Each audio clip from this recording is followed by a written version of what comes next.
ನಮಸ್ತೆ ಎಲ್ಲರಿಗೂ. Lucky life ಟಿಪ್ಸ್ಗೆ ನಿಮಗೆಲ್ಲರಿಗೂ ಸ್ವಾಗತ. 2026 ಈ ಫೆಬ್ರವರಿ 19 ಮತ್ತು 26 ಈ ಒಂದು ನನ್ನ ಆತ್ಮೀಯ ಮಕರ ರಾಶಿಯರ ಈ ಒಂದು ಭವಿಷ್ಯವಾಣಿ ಅದೃಷ್ಟದ ಬಾಗಿಲು ತೆರೆಯುವ ಸಮಯ. ಇಂದಿನ ಈ ಒಂದು ಅತ್ಯಂತ ವಿಶೇಷವಾದ ಮತ್ತು ನಿಮ್ಮ ಜೀವನದ ದಿಕ್ಕನ್ನೇ ಬದಲಿಸಬಲ್ಲ ಈ ಒಂದು ಜ್ಯೋತಿಷ್ಯ ಕಾರ್ಯಕ್ರಮಕ್ಕೆ ನಿಮ್ಮೆಲ್ಲರಿಗೂ ಆದರದ ಸ್ವಾಗತ. ಇಂದು ನಾವು ಕೇವಲ ಈ ಒಂದು ಮೇಲ್ಪದರದ ಮಾತುಗಳನ್ನಷ್ಟೇ ಆಡುತ್ತಿಲ್ಲ, ಬದಲಾಗಿ ನಿಮ್ಮ ಜೀವನದ ಆಳವಾದ ರಹಸ್ಯವನ್ನು, ನಿಮ್ಮ ಅದೃಷ್ಟದ ಅಡಗಿರುವ ಈ ಸತ್ಯವನ್ನು ಬಿಚ್ಚಿಡಲಿದ್ದೇವೆ. ಈ ರಹಸ್ಯಗಳನ್ನು ತಿಳಿದ ನಂತರ ಸಣ್ಣ ಸಣ್ಣ ವಿಷಯಗಳು ನಿಮ್ಮ ಇಡೀ ಜೀವನವನ್ನು ಹೇಗೆ ಹೊಸ ದಾರಿಗೆ ಕೊಂಡೊಯ್ಯಬಲ್ಲವು ಮತ್ತು ನಿಮ್ಮ ಈ ಕನಸುಗಳನ್ನು ಹೇಗೆ ನನಸು ಮಾಡಬಲ್ಲವು ಎಂಬುದನ್ನು ಕಂಡು ನೀವು ಆಶ್ಚರ್ಯಚಕಿತರಾಗುತ್ತೀರಿ. ನೀವು ಎಂದಾದರೂ ಯೋಚಿಸಿದ್ದೀರಾ, ವಿಧಿ ಅಥವಾ ಅದೃಷ್ಟ ಎಂಬುದು ಕೆಲವು ಸಮಯದಲ್ಲಿ ಎಷ್ಟು ಮರುಕಳಿಸುತ್ತೆ ಎಂದು? ಅದು ಸ್ವತಃ ನಡೆದುಕೊಂಡು ಬಂದು ನಿಮ್ಮ ಮನೆಯ ಬಾಗಿಲು ಬಡಿಯುತ್ತೆ. ಬಾಯಾರಿದವನು ನೀರಿನ ಹುಡುಕಾಟದಲ್ಲಿ ಅಲೆಯುತ್ತಿರುವಾಗ ಬತ್ತಿ ಹೋದ ಬಾವಿಯೇ ತಾನಾಗಿಯೇ ಉಕ್ಕಿ ಹರಿದು ಅವನ ಬಳಿ ಬಂದಂತಾಗುತ್ತೆ. ಇಂದಿನ ಈ ಸಂದೇಶವು ಅಷ್ಟೇ ಶಕ್ತಿಯುತವಾಗಿದೆ. ನಿಮ್ಮನ್ನು ಇದುವರೆಗೆ ಕಾಡುತ್ತಿದ್ದ ವಿರೋಧಿಗಳಿಗೆ ಅಥವಾ ಶತ್ರುಗಳಿಗೆ ಇಂದು ದೊಡ್ಡ ಆಘಾತ ಕಾದಿದೆ. ಈ ಮಾತು 100ಕ್ಕೆ 100ರಷ್ಟು ಸತ್ಯ. ಇದು ಗ್ರಹಗತಿಗಳ ನಿಖರವಾದ ಲೆಕ್ಕಾಚಾರದ ಮೇಲೆ ಆಧಾರಿತವಾಗಿದೆ. ಬರುವಂತಹ ಸಮಯವು ಎಷ್ಟು ಅದ್ಭುತವಾಗಿರಲಿದೆ ಎಂದರೆ, ನಿಮ್ಮ ಸುಂದರವಾದ ಕನಸಿನಲ್ಲೂ ನೀವು ಅಂತಹ ಸುಖವನ್ನು ಕಲ್ಪಿಸಿಕೊಂಡಿರುವುದಿಲ್ಲ. ಇಂದಿನ ಮಧ್ಯಾಹ್ನದಿಂದಲೇ ನಿಮ್ಮ ಈ ಜೀವನದಲ್ಲಿ ಒಂದು ದೊಡ್ಡ ಧನಾತ್ಮಕ ಬದಲಾವಣೆ ಆರಂಭವಾಗಲಿದೆ. ನಿಮ್ಮೆಲ್ಲ ದುಃಖಗಳು, ನಿರಾಶೆಗಳು ಮತ್ತು ಅಡೆತಡೆಗಳು ಬೇರು ಸಹಿತ ಕಿತ್ತೆಸೆಯಲ್ಪಡುತ್ತದೆ. ಅದು ಬದಲಾಗಿ ನಿಮ್ಮ ಜೀವನದಲ್ಲಿ ಸಂತೋಷದ ಮಳೆ ಸುರಿಯಲಿದೆ. ಪ್ರತಿ ದಿನವೂ ಒಂದು ಹಬ್ಬದಂತೆ ಪ್ರತಿ ಕ್ಷಣವೂ ಆನಂದಮಯವಾಗಿರಲಿದೆ. ಮುಂದಿನ 24 ಗಂಟೆಗಳಲ್ಲಿ ನಿಮ್ಮನ್ನು ರಹಸ್ಯವಾಗಿ ಕಾಡುತ್ತಿದ್ದ ಶತ್ರುಗಳ ಮುಖವಾಡ ಕಳಚಲಿದೆ. ಆದರೆ ನೀವು ಭಯಪಡುವ ಅಗತ್ಯವಿಲ್ಲ, ಏಕೆಂದರೆ ಇದೆಲ್ಲವೂ ನಿಮ್ಮ ಪರವಾಗಿಯೇ ನಡೆಯಲಿದೆ. ಇಂದು ಮಧ್ಯಾಹ್ನ ನೀವು ಒಂದು ಅಮೂಲ್ಯವಾದ ವಸ್ತುವನ್ನು ಅಥವಾ ಅಂತಹದ್ದೊಂದು ಅವಕಾಶವನ್ನು ಪಡೆಯಲಿದ್ದೀರಿ.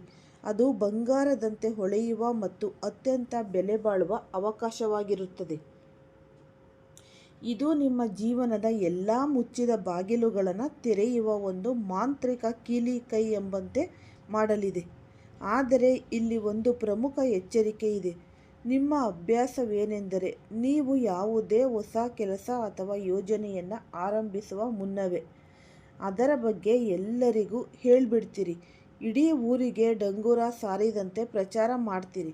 ಇದರಿಂದಾಗಿ ನಿಮ್ಮ ಕೆಲಸಗಳಿಗೆ ನಕಾರಾತ್ಮಕ ದೃಷ್ಟಿ ಬಿದ್ದು ಅರ್ಧಕ್ಕೆ ನಿಂತು ಹೋಗುತ್ತೆ. ಆದ್ದರಿಂದ ಇಂದಿನಿಂದ ನಿಮ್ಮ ಯೋಜನೆಗಳನ್ನು ಗೌಪ್ಯವಾಗಿ ಇಡಿ.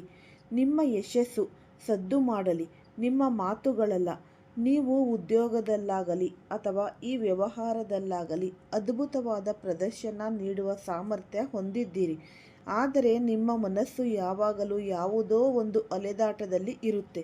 ಒಳಗಿನ ಯಾವುದೋ ಒಂದು ಅಶಾಂತಿ ನಿಮ್ಮನ್ನು ಏಕಾಗ್ರತೆಯಿಂದ ಕೆಲಸ ಮಾಡಲು ಬಿಡುತ್ತಿಲ್ಲ. ಇದು ಹಿಂದಿನ ಕಹಿ ನೆನಪುಗಳು ಇರಬಹುದು, ಅಥವಾ ಈ ಶನಿ ದಶೆ, ರಾಹು ಕೇತುಗಳ ಪ್ರಭಾವವಿರಬಹುದು. ನೀವು ಶ್ರೀಮಂತರಾಗಬೇಕೆಂದರೆ ಕೇವಲ ಕಠಿಣ ಪರಿಶ್ರಮವಷ್ಟೇ ಸಾಲದು. ಬುದ್ಧಿವಂತಿಕೆಯಿಂದ ಕೆಲಸ ಮಾಡಬೇಕು, ಜೊತೆಗೆ ಆಧ್ಯಾತ್ಮಿಕ ಶಕ್ತಿಯ ಬೆಂಬಲವೂ ಬೇಕು. ದೇವರ ಪೂಜೆಯನ್ನು ನಿಮ್ಮ ದಿನಚರಿಯ ಭಾಗವಾಗಿಸಿಕೊಳ್ಳಿ. ಆಗ ಸ್ಥಿರವಾದ ಯಶಸ್ಸು ನಿಮ್ಮದಾಗುತ್ತೆ. ಈ ಕಲಿಯುಗದ ಅತಿ ದೊಡ್ಡ ಶುಭ ಸುದ್ದಿಯೊಂದು ನಿಮ್ಮನ್ನು ತಲುಪಲಿದೆ. ಅದನ್ನು ಕೇಳಿದಾಗ ನೀವು ಸಂತೋಷದಿಂದ ಕುಣಿದಾಡುತ್ತೀರಿ.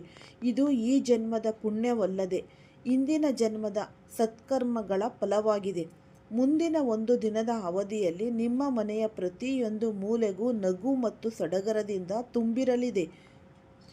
ನಮ್ಮ ಈ ಒಂದು ಜ್ಯೋತಿಷ ವಿಶ್ಲೇಷಣೆಯು ಎಂದಿಗೂ ಸುಳ್ಳಾಗುವುದಿಲ್ಲ. ನಾವು ಹಗಲಿರುಳು ಪ್ರಾಚೀನ ಗ್ರಂಥಗಳನ್ನು ಅಭ್ಯಾಸ ಮಾಡಿ ನಿಮಗಾಗಿ ಈ ಮಾಹಿತಿಯನ್ನು ತರುತ್ತೇವೆ. ನೀವು ಮಾಡಬೇಕಾಗಿರೋದು ಇಷ್ಟೇ, ನಿಮ್ಮ ನಂಬಿಕೆಯನ್ನು ಅಚಲವಾಗಿ ಇಡಿ.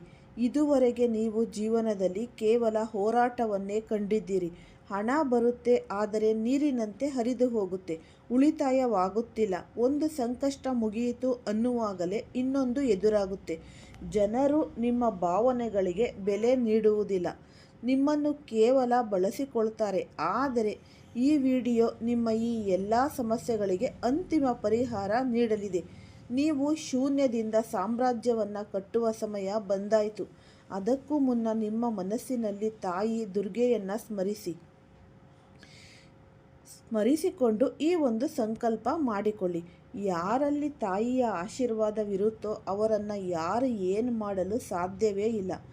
ಈಗ ನಿಮ್ಮ ಈ ಶತ್ರುಗಳ ಬಗ್ಗೆ ನಾವು ಮಾತನಾಡೋಣ. ಈ ವಿಡಿಯೋವನ್ನು ಫಸ್ಟಿಂದ ಹಿಡಿದು ಕೊನೆ ತನಕ ಸ್ಕಿಪ್ ಮಾಡ್ದಲೇ ನೋಡಿದ್ರೆ ತುಂಬಾ ಉಪಯುಕ್ತವಾದ ಮಾಹಿತಿ ನಿಮಗೂ ಕೂಡ ಲಭಿಸುತ್ತೆ. ಈ ವಿಡಿಯೋ ಇಷ್ಟ ಆಗಿದ್ದಲ್ಲಿ ಪುಟ್ಟದೊಂದು ಲೈಕ್ ಕೊಡೋದನ್ನು ಮರಿಬೇಡಿ. ಈ ರಾಶಿಯವರು ಯಾರೆಲ್ಲ ಇದ್ದೀರಾ ಅವರು ಹೆಚ್ಚಾಗಿ ಈ ವಿಡಿಯೋವನ್ನು ಶೇರ್ ಮಾಡಿ. ಓಂ ಶ್ರೀ ಶನೇಶ್ವರಾಯ ನಮಃ ಅಂತ ಕಮೆಂಟ್ ಬಾಕ್ಸ್ನಲ್ಲಿ ಕಮೆಂಟನ್ನು ಹಾಕಿ. ಇಲ್ಲಾಂದರೆ ನಿಮ್ಮ ಮನೆ ದೇವರು, ನಿಮ್ಮ ಕುಲದೇವರ ಹೆಸರನ್ನು ಈ ಕಮೆಂಟ್ ಬಾಕ್ಸ್ನಲ್ಲಿ ಹಾಕಿ. ಈಗ ನಿಮ್ಮ ಶತ್ರುಗಳ ಬಗ್ಗೆ ನಾವು ನೋಡೋದಾದರೆ, ನಿಮ್ಮ ಯಶಸ್ಸನ್ನು ಕಂಡು ಸಹಿಸದವರು ನಿಮ್ಮ ಬೆನ್ನ ಹಿಂದೆ ಸಂಚು ಹೂಡುತ್ತಿದ್ದಾರೆ. ಇನ್ನು ಆಘಾತಕಾರಿ ವಿಷಯವೇನೆಂದರೆ, ನಿಮ್ಮ ಮನೆಯ ಒಳಗೆ ಇರುವ ಕೆಲವರು ನಿಮ್ಮ ಪ್ರಗತಿಯನ್ನು ಕಂಡು ಹೊಟ್ಟೆ ಕಿಚ್ಚು ಪಡುತ್ತಿದ್ದಾರೆ. ಅವರು ಹೊರಗೆ ಸಿಹಿಯಾಗಿ ಮಾತನಾಡಿದರೂ ಒಳಗೆ ವಿಷವನ್ನು ತುಂಬಿಕೊಂಡಿದ್ದಾರೆ. ಇಂತಹವರಿಂದ ದೂರವಿರಿ. ನಿಮ್ಮ ಸ್ವಭಾವವು ತುಂಬಾ ಸರಳ ಮತ್ತು ಸೌಮ್ಯವಾಗಿವೆ. ನೀವು ಇತರರಿಗಾಗಿ ನಿಮ್ಮ ಸಂತೋಷವನ್ನು ತ್ಯಾಗ ಮಾಡ್ತೀರ. ಆದರೆ ನೀವು ಯಾರಿಗೆಲ್ಲ ಸಹಾಯ ಮಾಡಿದ್ದೀರೋ ಅವರೇ ನಿಮಗೆ ಬೆನ್ನು ತೋರಿಸಿದ್ದಾರೆ. ಈಗ ಈ ಸಹನೆಯ ಕಟ್ಟೆ ಒಡೆಯುವ ಮುನ್ನ ನೀವು ಜಾಗರೂಕರಾಗಿ ಇರಬೇಕು. ನಿಮ್ಮಲ್ಲಿ ಒಂದು ಹಠವಿದೆ, ಅದು ಧನಾತ್ಮಕವಾದ ಹಠ. ನೀವು ಸ್ವಾವಲಂಬಿಯಾಗಲು ಬಯಸುತ್ತೀರಿ. ಯಾರ ಮುಂದೆನೂ ಕೈ ಚಾಚುವುದು ನಿಮಗಿಷ್ಟವಿಲ್ಲ. ನಿಮ್ಮ ಈ ಒಂದು ಆತ್ಮಗೌರವವೇ ನಿಮ್ಮನ್ನು ಉನ್ನತ ಸ್ಥಾನಕ್ಕೆ ಏರಿಸಲಿದೆ. ಪ್ರೀತಿಯ ವಿಷಯದಲ್ಲಿ ನೀವು ತುಂಬ ಪ್ರಾಮಾಣಿಕರು. ಆದರೆ ನೀವು ಪ್ರೀತಿಸುವವರು ನಿಮ್ಮನ್ನು ಅಷ್ಟೇ ಆಳವಾಗಿ ಅರ್ಥ ಮಾಡಿಕೊಳ್ಳುತ್ತಿಲ್ಲ ಎಂಬ ನೋವು ನಿಮಗಿದೆ. ಆದರೂ ನೀವು ಎಲ್ಲವನ್ನ ನಗುತ್ತಲೇ ಸಹಿಸಿಕೊಳ್ತೀರಿ. ನೀವು ಎಷ್ಟು ದಯಾಳುಗಳೆಂದರೆ, ನೀವು ಕಷ್ಟದಲ್ಲಿದ್ದರೂ ಬೇರೆಯವರಿಗೆ ಸಹಾಯ ಮಾಡಲು ಹೋಗಿ ನಿಮ್ಮನ್ನು ನೀವು ಸಂಕಷ್ಟಕ್ಕೆ ಸಿಲುಕಿಕೊಳ್ತೀರ. ಈ ಒಂದು ಅತಿಯಾದ ಮುಗ್ಧತೆಯನ್ನು ಬಿಟ್ಟು ಸ್ವಲ್ಪ ಕಠಿಣವಾಗಿರಲು ಕಲಿಯಿರಿ. ಪ್ರಪಂಚವು ಅಂದುಕೊಂಡಷ್ಟು ಸರಳವಾಗಿಲ್ಲ. ಈಗ ಈ ಶನಿದೇವನ ಬಗ್ಗೆ ನಾವು ತಿಳಿಯೋಣ. ಶನಿದೇವನು ನ್ಯಾಯದ ದೇವರು ಮತ್ತು ಕರ್ಮದ ಫಲದಾತ. ಮಕರ ರಾಶಿಯ ಅಧಿಪತಿಯು ಆತನೇ ಆಗಿದ್ದಾನೆ. ಶನಿದೇವನ ಪೂರ್ಣ ದೃಷ್ಟಿ ಈಗ ನಿಮ್ಮ ಮೇಲಿದೆ. ಇದು ಅತ್ಯಂತ ಜಾಗರೂಕತೆಯಿಂದ ಇರಬೇಕಾದ ಸಮಯ. ಶನಿದೇವನು ಕೃಪೆ ತೋರಿದರೆ ಭಿಕ್ಷುಕನು ಅರಸನಾಗಬಲ್ಲ. ಆದರೆ ಸಣ್ಣ ತಪ್ಪು ಮಾಡಿದರೂ ಶಿಕ್ಷೆ ಖಂಡಿತ. ಆದ್ದರಿಂದ ನಿಮ್ಮ ನಡವಳಿಕೆಯನ್ನು ಶುದ್ಧವಾಗಿಡಿ. ಸುಳ್ಳು ಹೇಳುವುದು, ಬೆನ್ನ ಹಿಂದೆ ಟೀಕಿಸುವುದು ಅಥವಾ ಯಾವುದೇ ಈ ದುಶ್ಚಟಗಳಿಗೆ ಬಲಿಯಾಗಬೇಡಿ. ಸಮಾಜದಲ್ಲಿ ನಿಮ್ಮ ಗೌರವ ಹೆಚ್ಚಾಗುವ ಸಮಯ ಬಂದಾಯಿತು. ನಿಮ್ಮ ಪ್ರತಿಭೆಗೆ ತಕ್ಕ ಮನ್ನಣೆ ಸಿಗಲಿದೆ. ನಿಮ್ಮ ಜೀವನದ ಅದ್ಭುತ ತಿರುವು ಆರಂಭವಾಗಲಿದೆ. ಈ ಮುಂದಿನ ಕೆಲವು ತಿಂಗಳುಗಳ ಕಾಲ ಶನಿದೇವನ ಆಶೀರ್ವಾದದಿಂದ ನಿಮ್ಮ ಉದ್ಯೋಗ ಮತ್ತು ವ್ಯಾಪಾರದಲ್ಲಿ ಅಭಿವೃದ್ಧಿ ಕಂಡುಬರಲಿದೆ. ನಿರುದ್ಯೋಗಿಗಳಿಗೆ ಒಳ್ಳೆಯ ಕಂಪನಿಗಳಿಂದ ಆಹ್ವಾನ ಬರಲಿದೆ. ಶನಿವಾರದಂದು ತಪ್ಪದೆ ಶನಿದೇವನ ದೇವಸ್ಥಾನಕ್ಕೆ ಹೋಗಿ ಸಾಸಿವೆ ಎಣ್ಣೆಯ ದೀಪವನ್ನು ಹಚ್ಚಿ, ಸಾಧ್ಯವಾದರೆ ಬಡವರಿಗೆ ದಾನ ಮಾಡಿ. ಓಂ ಶನೇಶ್ವರಾಯ ನಮಃ ಎಂಬ ಮಂತ್ರವನ್ನು ನಿರಂತರವಾಗಿ ಜಪಿಸಿ. ನಿಮ್ಮ ಮನೆಯ ಈ ಪೂಜಾ ಕೋಣೆಯಲ್ಲಿಯೂ ಸಾಸಿವೆ ಎಣ್ಣೆಯ ದೀಪವನ್ನು ಬೆಳಗಿಸಿ. ಇದರಿಂದ ಮನೆಯಲ್ಲಿರುವ ನಕಾರಾತ್ಮಕ ಶಕ್ತಿಗಳು ದೂರವಾಗಿ ಸಕಾರಾತ್ಮಕತೆ ತುಂಬಿಕೊಳ್ಳುತ್ತೆ. ನಿಮ್ಮ ಗೆಲುವಿನ ಹಾದಿಯಲ್ಲಿ ಅನೇಕ ಅವಕಾಶಗಳು ಕಾದು ಕುಳಿತಿವೆ. ಆಲಸ್ಯವನ್ನು ಬಿಟ್ಟು ಪ್ರಯತ್ನ ಮಾಡಿ. ನಿಮ್ಮ ಮನಸ್ಸು ಅಚಲವಾಗಿದ್ದರೆ ಇಡೀ ಬ್ರಹ್ಮಾಂಡವೇ ನಿಮಗೆ ಸಹಾಯ ಮಾಡಲು ಸಿದ್ಧವಾಗುತ್ತೆ. ನಿಮ್ಮ ಜೀವನವು ಈಗ ಹೊಸ ಬೆಳಕಿನತ್ತ ಸಾಗುತ್ತಿದೆ. ಈಗ ನಿಮ್ಮ ಜೀವನದಲ್ಲಿ ಸತ್ಯ ಪ್ರೇಮದ ಬಾಗಿಲು ತೆರೆಯುವ ಸಮಯ ಹತ್ತಿರ ಬಂದಿದೆ. ಇಷ್ಟು ದಿನ ನೀವು ಪಟ್ಟ ಕಾಯುವಿಕೆ, ಆ ತಳಮಳ, ಆ ನೋವು ಎಲ್ಲವೂ ಈಗ ಅಂತ್ಯವಾಗಲಿದೆ. ನಿಮ್ಮ ಹೃದಯವು ಮತ್ತೆ ನಗುವ ಸಮಯ ಬಂದಾಯಿತು. ಇಷ್ಟು ದಿನ ವಿರಹದ ನೋವನ್ನು ಅನುಭವಿಸಿದ್ದೀರಿ. ಪ್ರೀತಿ ಪಾತ್ರರಿಂದ ದೂರವಿರುವ ಸಂಕಟವನ್ನು ಸಹಿಸಿಕೊಂಡಿದ್ದೀರಿ. ಏಕಾಂತದಲ್ಲಿ ಕಣ್ಣೀರು ಹಾಕಿದ್ದೀರಿ. ಆದರೆ ಈಗ ಬ್ರಹ್ಮಾಂಡವು ನಿಮ್ಮ ಈ ಪ್ರೇಮ ಕಥೆಯ ಹೊಸ ಅಧ್ಯಾಯವನ್ನು ಬರೆಯಲು ನಿರ್ಧರಿಸಿದೆ. ಈ ಮುಂದಿನ 24 ಗಂಟೆಗಳಲ್ಲಿ ನಿಮ್ಮ ಈ ಒಂದು ಪ್ರೇಮ ಜೀವನದಲ್ಲಿ ಯಾವುದೇ ಸಣ್ಣ ಸಂಚಲನವಾಗದಿದ್ದರೆ, ಯಾವುದೇ ಸಂದೇಶ, ಕರೆ ಅಥವಾ ಈ ಭೇಟಿಯ ಮುನ್ಸೂಚನೆ ಸಿಗದಿದ್ದರೆ ನೀವು ಈ ಭವಿಷ್ಯವನ್ನು ಸುಳ್ಳು ಎಂದು ಭಾವಿಸಬಹುದು. ಆದರೆ ನೆನಪಿಡಿ, ವಿಶ್ವದ ಸಂಕೇತಗಳು ಸ್ಪಷ್ಟವಾಗಿವೆ.